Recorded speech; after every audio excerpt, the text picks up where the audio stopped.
Kalau musim sepak bola diibaratkan seperti serial favorit, maka jeda internasional itu seperti iklan panjang yang muncul di tengah episode paling seru. Nah, kini FIFA memutuskan untuk mengedit ulang alur ceritanya. Sebuah perubahan besar dalam kalender internasional yang akan berdampak langsung pada Arsenal dan klub-klub top Eropa lainnya.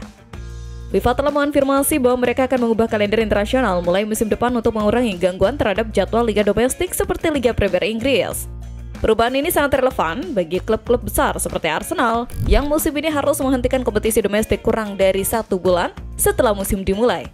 Sama seperti Chelsea, Tottenham Hotspur, dan tim-tim lainnya di Liga Premier serta kejuaraan EPL, Arsenal terdampak oleh jeda internasional awal musim yang tahun ini digunakan untuk kualifikasi Piala Dunia FIFA.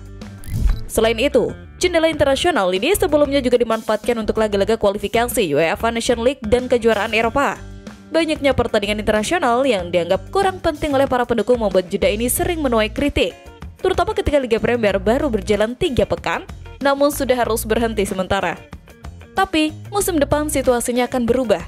FIFA akan menyatukan 2 jendela transfer internasional yang sebelumnya berlangsung terpisah pada awal September dan Oktober menjadi 1 jendela yang lebih panjang.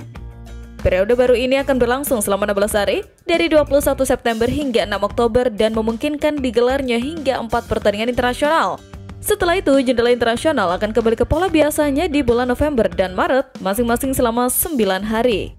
Harapannya, perubahan ini akan mengurangi gangguan bagi klub-klub seperti Arsenal, sekaligus tetap memberi ruang bagi negara-negara untuk menyelesaikan jadwal pertandingan mereka.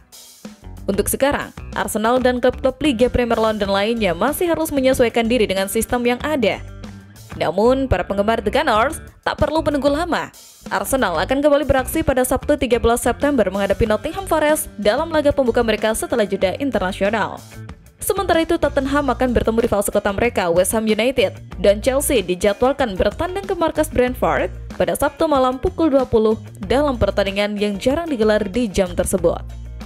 Meski aturan FIFA ke depan memengaruhi jadwal Arsenal maupun hal lain, namun para pemain The Gunners saat ini tetap tampil gemilang di jeda internasional.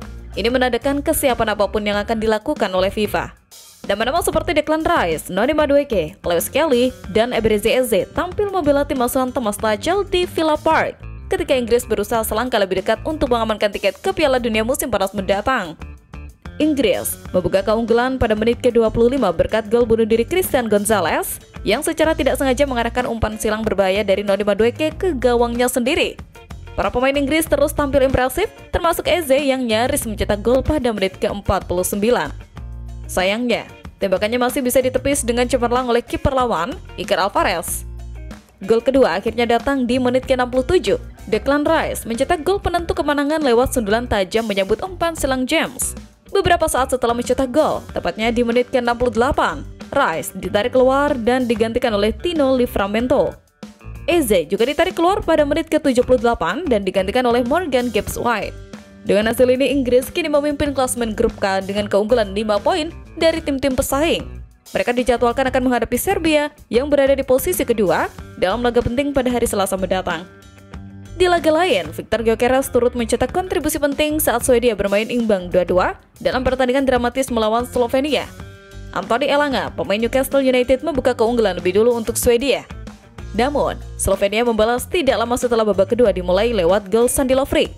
Swedia kembali unggul di menit ke-73 setelah Viktor Gyökeres memberikan umpan matang kepada Yasin Ayari. Ayari mengirimkan umpan silang yang kemudian dimanfaatkan dengan baik oleh gelandang Brighton untuk mencetak gol kedua Swedia. Sayangnya, kemenangan yang sudah di depan mata buyar di menit ke-90 ketika Jan mencetak gol penyeimbang untuk Slovenia. Hasil imbang ini membuat Swedia gagal meraih 3 poin penuh meski sempat unggul 2 kali. Sementara itu, di Bergamo, Riccardo Calafiori bermain selama 90 menit penuh saat Italia meraih kemenangan telak 5-0 atas Estonia dalam laga grup I. Meski babak pertama berakhir tanpa gol, Italia menunjukkan dominasinya di paruh kedua. Moise Kean membuka skor pada menit ke-58 disusul 4 gol lainnya dalam 20 menit terakhir. Matteo Retegui mencetak 2 gol, sementara Giacomo Raspadori dan Alessandro Bastoni masing-masing menyumbangkan 1 gol untuk mengunci kemenangan besar bagi Azzurri. Dengan hasil ini, Italia kini hanya tertinggal 3 poin dari Norwegia yang masih memuncaki klasemen grup E. Di level U21, bek muda Christian Mosquera tampil solid dengan bermain penuh selama 90 menit saat Spanyol U21 meraih kemenangan 3-0 atas Cyprus U21. Laga ini menjadi bagian dari kualifikasi Euro U21 dan Spanyol tampil dominan sejak awal.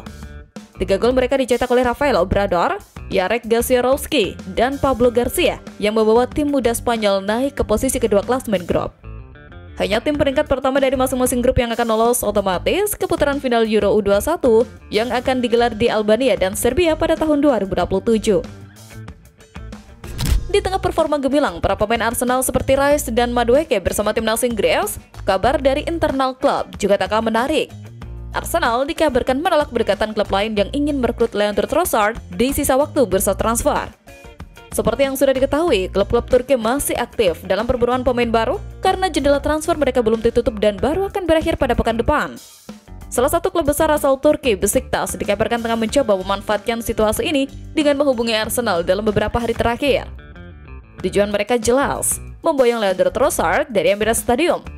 Menurut laporan dari jurnalis kenamaan Fabrizio Romano, Arsenal sudah mengetahui ketertarikan Besiktas terhadap pemain asal Belgia tersebut.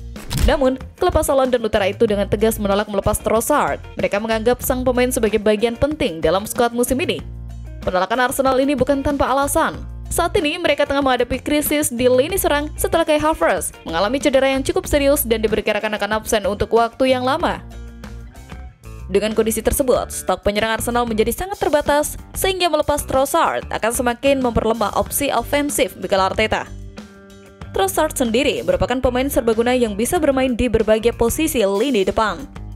Fleksibilitas inilah yang membuatnya sangat penting dalam skema rotasi dan taktik Arteta, terutama di musim yang padat dengan jadwal Liga Premier, Liga Champions, dan Piala Domestik. Selain itu, Arsenal berada dalam posisi yang sangat kuat untuk mempertahankan Trossard, karena sang pemain baru saja menandatangani kontrak baru pada bulan Agustus lalu. Kontrak tersebut memastikan ia tetap terikat jangka panjang dengan klub dan tidak ada klausul pelepasan yang memaksa Arsenal untuk mempertimbangkan tawaran manapun dalam waktu dekat. Meskipun Besiktas disebut-sebut telah mengajukan penawaran yang cukup menarik secara finansial, Arsenal tidak tergoda untuk bernegosiasi.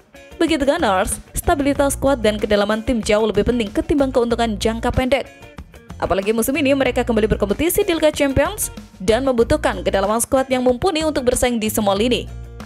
Karena itu, Arsenal secara tegas menolak Trossard setidaknya hingga jendela transfer musim dingin dibuka. Besiktas pun tampaknya harus mencari target alternatif sebelum jendela transfer Turki resmi ditutup pekan depan.